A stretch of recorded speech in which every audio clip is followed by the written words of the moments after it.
Welcome to your reservations, where I have reserved seats for the broken, the bruised, and the battered, where I have prepared a four-course meal for you that will not be served in increments, but in a combinational aspect to the point where it's going to be light, but heavy enough to stick to the ribs, with some substance too, that is going to be maybe hard to swallow, but easy to digest.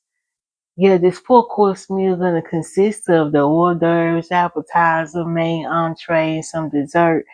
And depending on how you consume, a to-go bag so you can have some to snack on for later, like a midnight snack late in the midnight hour, because we know that's when God shows up and turns some things around sometimes. Yeah, as you can see, I do not have a place holding, because this is going to be not a two-way conversation type ordeal, but rather a communion for resurrectional power,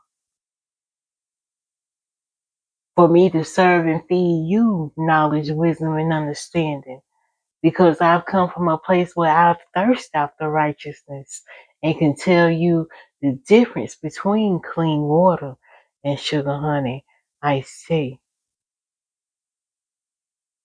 Now, what we will be having on the menu for today is love, joy, peace, patience, kindness, gentleness, faith, long suffering, and temperance. Yeah, you figured it out. The fruit of the Spirit.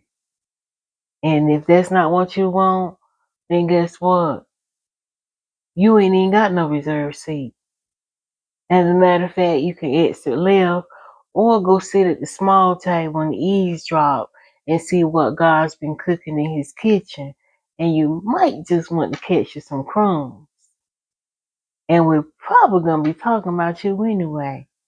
Yeah, the bitter, bound, and boosters.